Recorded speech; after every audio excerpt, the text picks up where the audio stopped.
Hey, what's up YouTube? It's Ashley Reeves. Something I've been working on lately is improving my penguin walk. So I wanted to share some things that I've found helpful in my progression that hopefully help you improve your penguin walk. And if you don't know how to do a penguin walk, don't worry. I've got some easy progressive steps you can take to learn it right now. If you don't want to miss any future Snowboard Panda content focused on bringing tips, tutorials, progression videos, and gear reviews to beginner and intermediate snowboarders, then don't forget to hit that subscribe button and notification bell. The penguin walk is a super cool, useful skill. It's a quick way to move around while completely strapped into your board. And it's also a good way to build up momentum if you jump out of it. So for that reason, it's a quicker alternative to unstrapping and skating to get going again if you get stuck in a flat area.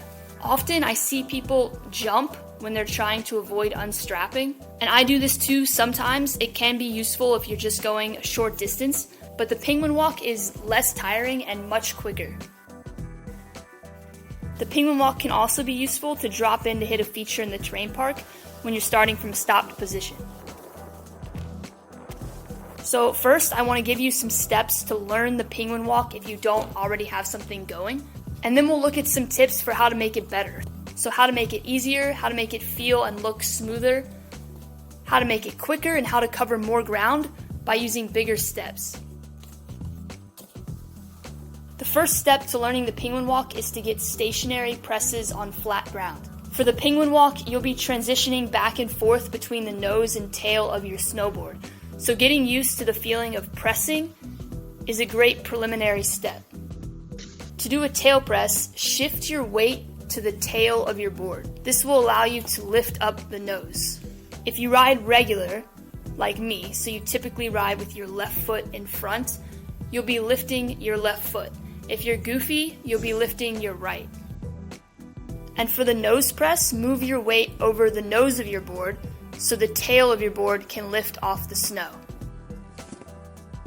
When pressing, try to avoid letting your back knee, the one your weight is shifted on top of, collapse or bend inward.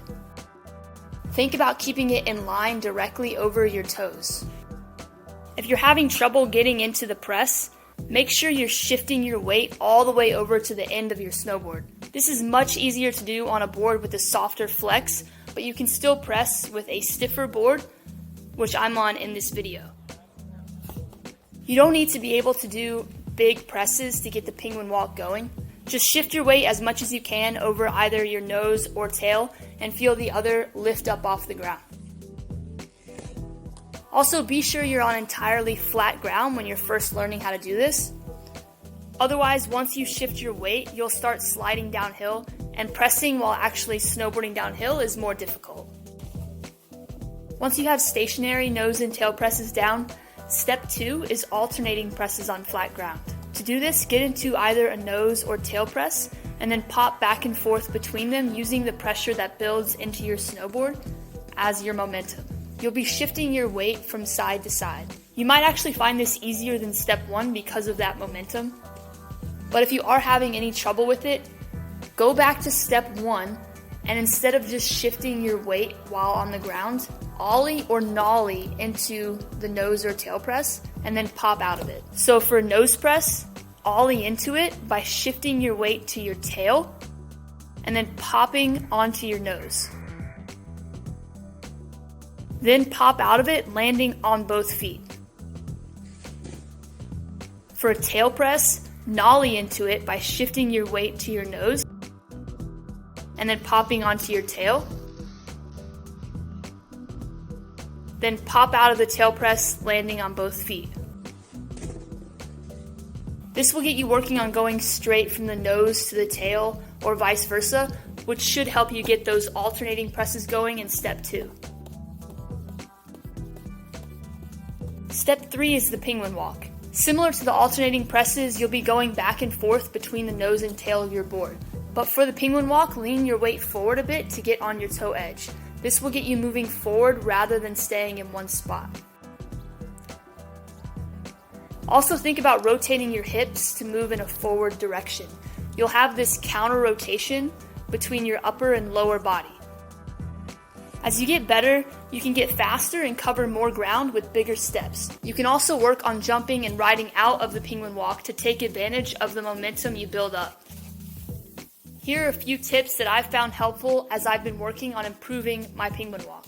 First, as I said previously with pressing, the penguin walk is definitely easier with a softer board or a rocker board where the tips are already wanting to lift a bit.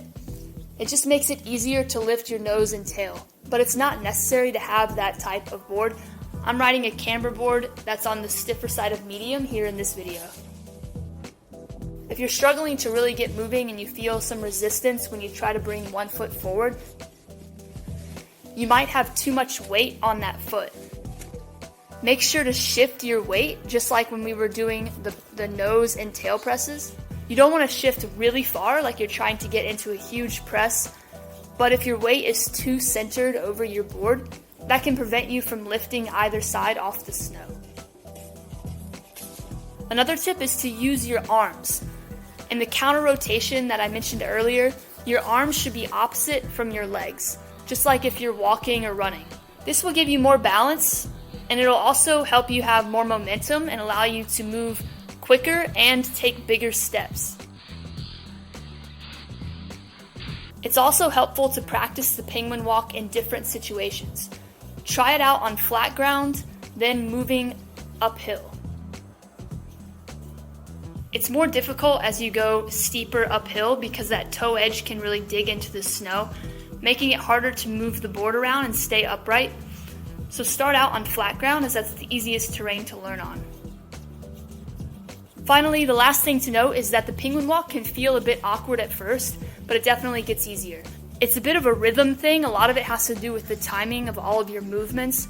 So if it feels awkward or it's hard to get momentum and move forward smoothly and consistently, it's probably just a matter of doing it more. It'll eventually start clicking, and then you can start working on getting faster and taking bigger steps. Let me know in the comments how your penguin walk is going. I hope these steps and tips are helpful for your progression. Also, comment below if I've left anything out or if you have any tips that you found helpful that could help me or anyone else here with their penguin walk. Thanks for watching. I'll see you in the next video.